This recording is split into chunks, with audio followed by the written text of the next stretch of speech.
The real estate industry is all about relationships, who you know, like, and trust, and who you're working with. And you should expect your agent to work for you as well, but communication is key. So find somebody that you like working with. I would highly recommend you give a Beacon agent a try and a Beacon lender a try.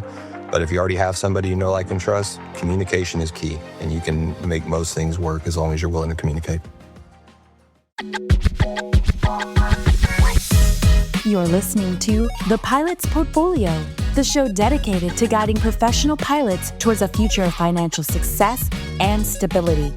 Fly along with your host, Timothy P. Pope, as he provides financial planning insights and answers to your burning questions, and dives into real-life stories from fellow pilots who share their successes and cautionary tales. The Pilot's Portfolio takes off now. Well, guys, I'm so excited to welcome back to the show our friends at Beacon Relocation. And this time, we've got a 2-for-1. In the past, you've heard Kevin on the show and then Jade on the show independently, and now we're brought them together. So Kevin and Jade, welcome to Pilot's Portfolio. Thank you, Tim. Thanks, Tim. Thanks for having us. Absolutely. So just for any new listeners out there who are not familiar with Beacon and what you guys do, can you share how you help controllers and pilots specifically with their real estate transactions? Sure. When a pilot or an air traffic controller is interested in buying or selling a home, we pair them with one of our 1,500 or 1,600 agents nationwide, and we'll assist them in either the purchase or the sale of their home. There's a financial benefit for them to do that. So you guys have a network all across the country, all 50 states, between 1,500 and 1,600 agents that have been vetted, that understand Beacon's philosophy and process. So with one call, it sounds like a client can get access to all of these agents all across the country. Yes, that's true. They would actually submit it on our website, the request for it. But yeah, basically one call would do it. Wow, that's incredible. That's a lot of reach and a lot of resources there. Before we hit record, you guys were telling me that you have saved Pilot's Portfolio listeners, so that's our listeners who listen to this show, you've saved them almost $40,000 in real estate transactions. So can you walk through how have you saved our listeners so much money? Yeah, Tim, I'd be glad to fill you in on that. Since you had us on a couple times last year, it seems like we were really able to get some traction, and your listeners took us up on our offer at the end of the year to save an additional 5% on top of the 20 they were already going to save by using our program. And to date, we have closed $39,000 in cash back to your listeners alone. So we're excited just at such a short time to give back such a large chunk of money to your population. And Jade, how does that work? When it $39,000, how exactly is the pilot at home receiving that money back? Yeah, great question. They're going to get this monetary compensation both on the buy side and on the sell side of their home. Albeit there's 8 states that we can't do it on the buy side, but the agents are still standing by to do it on the list side. But so far to date, we were able to give $21,000 back just in last year, and that was through the buy and the sell. And that's 20% of the real estate's commission on average coming back to the buyer. And I say on average because for your listeners, we did a little bit more than that. But 20% of our real estate's commission is coming back to the buyer and the seller in the form of a monetary compensation on the closing disclosure. Okay, just to break it down, for the pilot home, you list your home, you agree to pay the listing agent and pay the buyer's agent, and then the Beacon agent that is representing you, they will give a portion of their commission back to you for selling your home, for using them as for selling your home. Now, is that a check that you write out straight to them? Is it towards their closing? Like, in what form does it happen? Yeah, that is correct. The agent is sharing their commission, and all this is done at the closing table, inside the transaction, and on the CD. So based on how much escrow money you might have down, how much your closing costs end up being, you will get that monetary compensation back in the form of a check at the closing table or applied to closing costs that you already had due. So typically, it will all depend on how much money is due at closing, whether or not you receive that in the form of an actual cash check or it's applies toward other expenses that you already had on the closing disclosure. So it could be either one. It could be a check that I deposit in my bank account. It could be a credit going towards closing.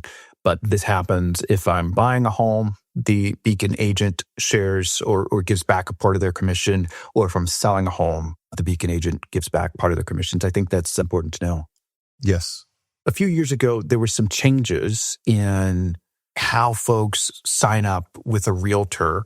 If I want to go buy a house, I have to be represented now, it sounds like, by a realtor. So, when somebody reaches out to Beacon, are they locked in and they have to use a Beacon agent, or is there flexibility? I'd like to hear how that works.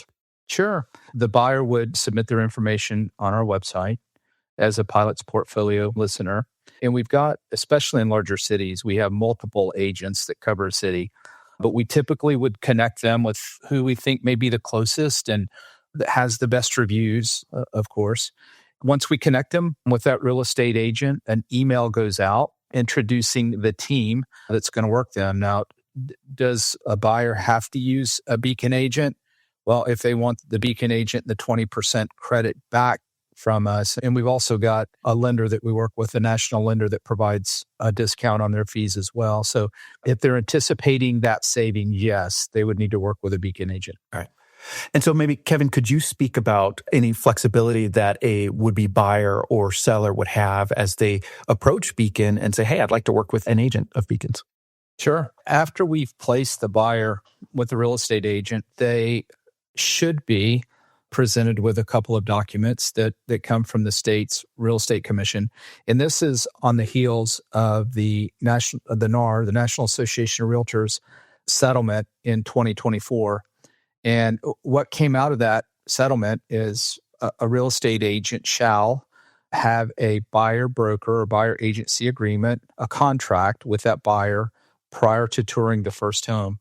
So while a buyer may be resistant to sign a document like that before they get to know the agent has to have it. But know that inside that document, everything in real estate's negotiable. All the terms inside that agreement are negotiable. So, for example, if an agent sends it out to you and it says the term is 3 months, know that you can go back to that agent and say, hey, listen, I don't feel comfortable with 3 months. Why don't we do it for a week or 2 weeks until we get to know each other? And then we can extend it at that point. So that is negotiable between the buyer and the firm. But no, just because they send it out to you as a buyer doesn't necessarily mean it's locked in stone. I love that, because real estate's a really big transaction. And moving, either way, you're moving locally or you're moving across the country, it can be daunting. It's stressful. I think moves are, when you look at like the amount of stress that they generate in somebody's life, research that I've seen marks moves right up there with divorce and other just major life events, right? When a family's moving. So I like the fact that they can come to you guys and say, hey, I heard you on the show, or looked at the website and all of this, and I'd like to give this a shot, but it's not locked in forever and ever, amen, right? That you can negotiate down to a week, you could do 30 days or what have you, and to give it a test drive before you really lock in. I like that. And hey, listen, this program, it's not an ROA or a highway type of program. So it's there just to be used. A pilot or a controller would like to use it. And what I mean by that is if you have a home to sell, but you don't have a home to buy, if you want to use the buyer's agent but not use the recommended lender, use whatever you like. Use whatever is helpful to you, but you're not bound to use it all. One thing we like to point out is just at large, we have vetted our agents and know, like, and trust us, and they really appreciate working our clientele. So be it from the pilot side, the controller side, the veteran side, we have a large population that the agents really like to work for us. So they buy into the Beacon process and they really take good care of our clients. So when our clients land someplace for the first time. So personalities can obviously be hard and tricky, person to person, we're all human. But statistically speaking, over the last 6 years, if a client uses one of our agents, we have an 80% close rate. The relationships have been, you could check our reviews. We've moved people from Guam to the States seamlessly just by using our system, because everybody is standing by to make the client the first priority. And that's not always the case in everywhere you go. The other thing, and this is just speaking from personal experience, I've been able to use you guys personally and say, hey, we've got this property in Florida. We're selling it. We need XYZ. And in this case, it was Kevin who said, okay, cool. And looked to see who you had in Florida, who you had at that area, who you thought would be best, and then placed us. And then also, just on behalf of clients, like, hey, we need agents in such and such city, but we also need them to be well-versed in, say, short-term rentals or some kind of sub-market like that. And, you guys would do the due diligence, come up with somebody who was in that city, who was also familiar with investment properties, right? And say, hey, we're going to pair you with so-and-so. So, that's been a good experience here. So what I'd like to do is I want to ask you guys how, when you think about making these large transactions, I just reference, in the past, hey, some research has really put moves as high up there. I imagine, hey, if you're in the military, that may not be as stressful just because you're so used to them every 2.5 years kind of thing. But for those who don't move that often, do you guys work with clients to make sure that they get it right on the first time? I can think about some clients that are moving just cross country, essentially. It's a big deal. A lot of times they don't want to have to move a couple more times once they get into the city. They just kind of want to settle down. So how do you guys make sure that they get it right? Yeah, Tim, I think that's a great question. And I'm probably a pretty good candidate to answer that firsthand, both as, one of the owners of Beacon, but also one of the big users of Beacon. As most of the listeners know, did 21 years active duty, and my wife is still active duty. So the amount of moves that we have already done and still have to do, are countless. We probably have about 15 under our belt, and we probably have 3 or 4 more to go. So with all that being said, the joy of being able to use this program is that we already have people in places that are set up to help you make that smooth transition. They know exactly what you're going through. A lot of, especially around our military installations, we have people that understand the BA. We have specialties, the MRE certifications that exist for some of our agents.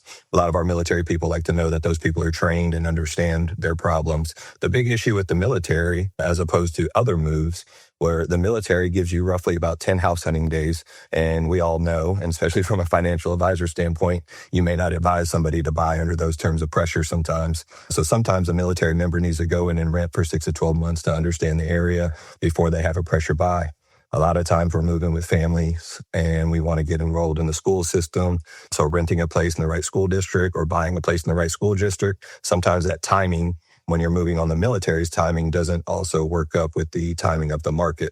So from the military to civilian side, we find that our civilian people can be a lot more calculated and they're a lot less moving on the fly or on demand. They're moving on their terms. Although with the aviation industry, sometimes that is a little abrupt and people have to, do things out of the norm, live in one place to work in another. So basically what Beacon offers you is that warm landing spot where you can connect with the people that have already been vetted.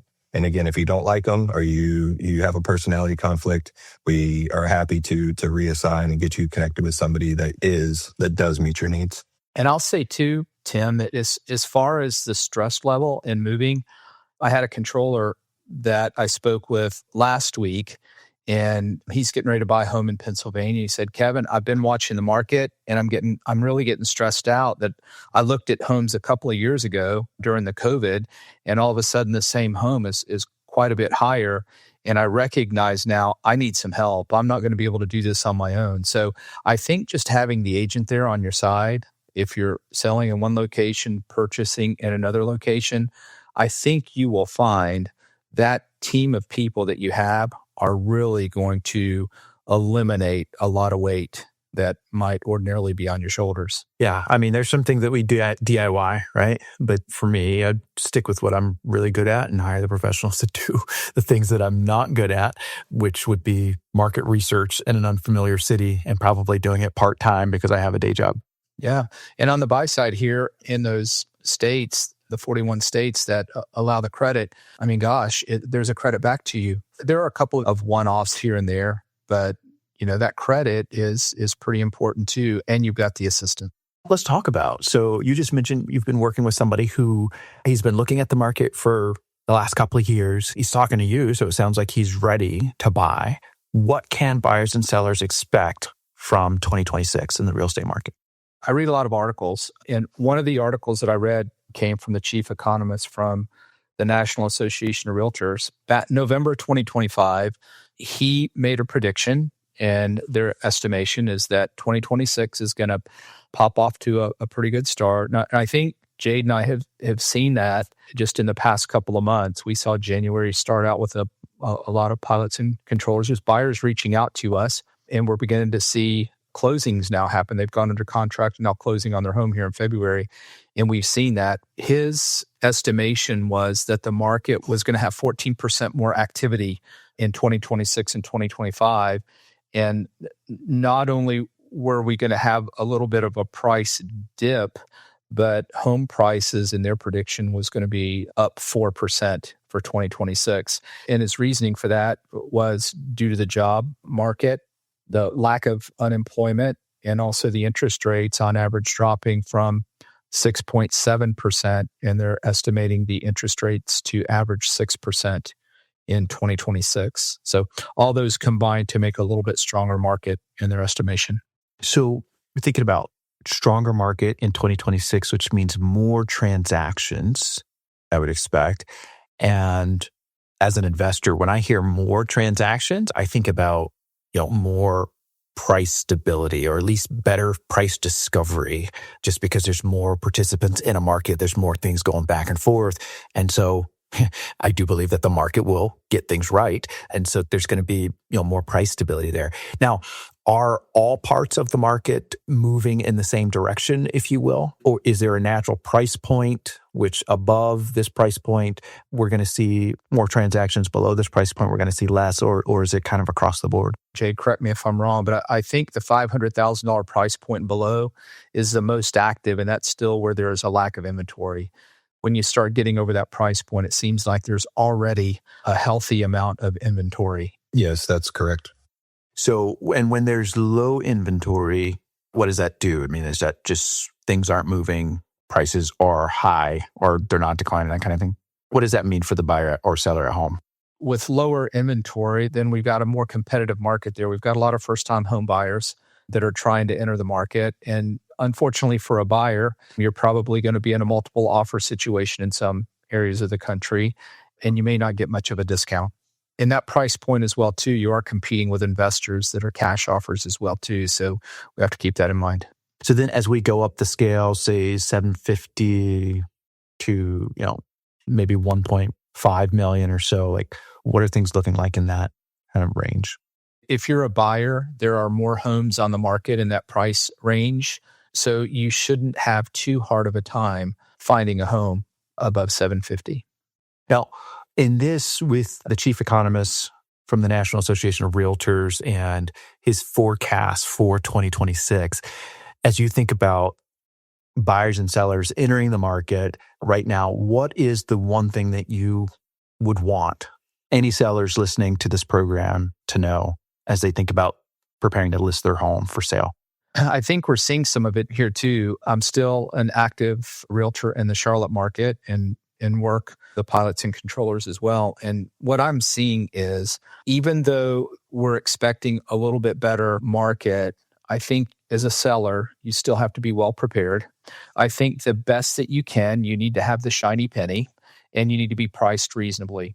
And right now, nationally, the average days on the market is 44 days on the market. So that went up quite a bit from the COVID days. So just know that the longer that you're on the market, you may start experiencing price reduction. So if you can price it right to begin with, if you can be the shiny penny, the best that you can be, you should be well prepared to enter the market. And when you say shiny penny, what do you mean when you say shiny penny? There are certain things that first impressions mean a lot. Here's an example of that. If you have colorful flowers, and they're not that expensive to put in colorful flowers as you walk up, and your front lawn is nice and tidy, and maybe you've put some pine straw down or mulch down or bark, wherever you're at in the country, to where that first impression, they roll up and the buyer says, wow, and then maybe your front door, freshly painted, your doorbell is not broken and hanging off. There's no wood rot around the front. That looks nice. When they walk in the front door, if a buyer says, wow, then know that buyer's agent or the seller does not have to impress the buyer and the buyer's agent as much walking through the remainder of the house. There's almost an expectation that the remainder of the house looks like that. But if you don't make that good impression, curb appeal, walking up to the front door, opening the door. Try your best to create a wow moment there if you can. I think that's an example of that. Okay. First impressions matter, folks. Spend the time, spend a little money to make a good first impression so you can move the property.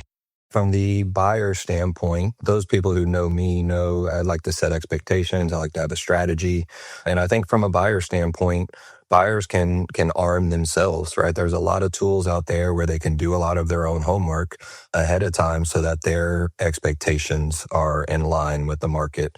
And a little bit of what I mean by that is based on the prices that are moving and the the speed at which they're moving, you can kind of look at the history and find out when somebody bought, when somebody's selling, how long they've owned the home, the errors of the COVID and what the market has done over the last 10 years. You can kind of surmise your own, summarize what is happening with the home you're going to look at, and maybe there will be room for negotiation if the person's owned it for 20 years and they're just holding on to a price point that they thought they were going to get during the COVID era, and now prices are starting to soften a little bit, so there'll be a little room for negotiation. On the flip side of that, if you're walking into a home that was purchased in the last 3 or 4 years, there's just no way, unless they put cash down, they are strapped in that house, and there is not a lot of room for negotiation whether they wanted to or not.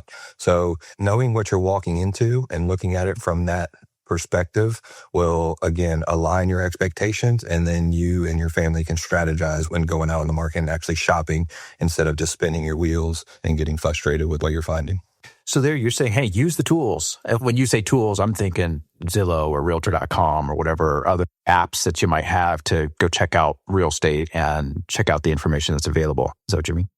Absolutely. Yeah, the internet is a very powerful tool. One thing I would caution you when you're on those apps, obviously there's a call to action and there's a button to click to get 15 people to make your phone ring immediately. I would kind of stay away from those unless you're looking for something specifically or in a hurry. But you'll get a lot of spam calls if you do click on one of those links. However, from the surface, there's mortgage calculators there, through Zillow and Realtor, you can see there's public records. You can see what people purchased at. You can see how long home ownership. So you can do your homework long before walking into a property. And again, your agent will also have this information. So if you're asking specific questions, direct questions, that information's all available. It's not a secret. So have a strategy prior to walking around, and I think your success level will be a lot higher. Also, when you're working with your agent, your agent has a bunch of tools as well. And one thing that I like to do as an agent that I would recommend any listener, regardless of who their agent is, ask them to pull the data on the listing agent. I was pulling the data last week on land here in Charlotte and recognized that the listing agent's sales were about 85% of the list price. So that lets me know that, hey, listen, we have an opportunity here for this listing agent. We can chirp in their ear with our offer and maybe, I hate to say rolling over at 15%, but we may look at this and think to ourselves, we have an opportunity here to possibly get this thing, down 10, 15% based on what the listing agent, how they're guiding their seller and how these things are closing. And you can go back and look at his transactions for a whole year and see that. I love both of those points, right? Because that mirrors my own experience working with you guys' team in terms of, hey, you encourage the buyers, go use the tools that are really available, develop a strategy like Jay said. But the agents are also going to be bringing additional tools like checking out, what is the average closing price compared to list price of an agent, right? So that tells you what kind of built-in flexibility or margin you might have. But then also research. There's more research that you can do. And you certainly want your agent to be doing that on the listing agent, on the property itself, on everything that you can uncover and use for your advantage. You want your agents to be doing. Sometimes you hear hey, why do I need a realtor? Because I've got Zillow. Well, okay. Zillow is the tip of the iceberg. There's a whole lot more that goes underneath, at least what I've seen in my experience. And I imagine you guys would say something similar. Yeah, exactly. I think Zillow just scratches the surface. Realtor all of them are great tools, but no one tool is going to get the job done. In this game, it's relationships in this business. So the real estate industry is all about relationships, who you know, like, and trust, and who you're working with. And you should expect your agent to work for you as well. But communication is key. So find somebody that you like working with, again, I would highly recommend you give a Beacon agent a try and a Beacon lender a try. But if you already have somebody you know, like, and trust, communication is key. And you can make most things work as long as you're willing to communicate. Yeah. I think that the conversation today has been really helpful. I love the fact that you guys have saved Pilot's Portfolio listeners so much money, almost $40,000 since you guys started sponsoring the show. That's awesome. That's money going back to our listeners' pocket, going back towards their closing costs. It sounds like 2026 is going to shape up to be a better year for real estate transactions than 2025. And I heard you mention earlier, Kevin, that mortgage rates are going to, kind of settle. They've down from early 2025 and be in the low sixes. So for folks that have been on the sidelines waiting for rates to go down, that's positive news. I'd love to hear any final messages to buyers and sellers, guys, as the activity picks up here in 2026 and as they're preparing to reach out to you. If I could say one other thing about that buyer-broker agreement, and I find myself on one-on-one calls with a lot of buyers as we're placing them, discussing this. And let me just say that everything in real estate is negotiable. And I'm going to give you an example of something that, and I have to be very careful here in talking about fees, other firms' fees. There's policy against talking about that. But so I'm going to say, just generally speaking, under a general umbrella, and I'm going to use an example. These percentages are example only, just a heads up on something to watch. Whomever that buyer agent is, if, for example, in this document they give you, if, for example, that they say our firm's fee is 3%, that's the maximum amount of money that they are allowed to collect without the buyer's permission. So, for example, if there's going to be a bonus involved, I throw that there, maybe it's new construction, that agent is not allowed to accept that bonus without your permission. Well, on the other side of it, what happens if, for example, the seller or the listing agent is only offering 2.5%, for example, and there's a 0.5% between what they're willing to pay the buyer's agent versus what your buyer's brokerage firm fee is? Well, you're going to be expected to pay that 0.5%. So my recommendation is, regardless of what those numbers are, if you find out, and you should know this before you submit an offer for sure on how much your buyer's agent is making, regardless who the agent is, regardless of the state, you may want to ask them, hey, in the event, for example, you're only getting paid 2.5% from the seller, will you change this contract or buyer brokerage agreement from, for example, from 3% to 2.5% to where they match, because I'd prefer not to pay you out of my pocket at closing this other 0.5%. So that's just something there to watch. We're seeing a lot of admin fees out there too that buyers are paying, and just know that those are negotiable. Everything is negotiable in these contracts. That's a good point for buyers to take a look at that and ask the question, hey, if the seller is only willing to pay you, 2.5%, where's the extra 0.5% going to come from? I think that's a great question. So thank you, Kevin and Jade, for joining the show. It's always a great time for you guys to come out, provide, the latest update on the real estate market, and then remind listeners how they can save more money on their next real estate transaction. Where can folks go to learn more and to express interest? If people want to find us, they can go to our website at beaconrelocation.com, and you can also find us on all the social platforms as well at Beacon Relocation. So like us, follow us, and show up on our website, put an application, and we'll call you right away. Awesome. Perfect. Well, thanks, guys, and we'll make sure to have your information in the show notes.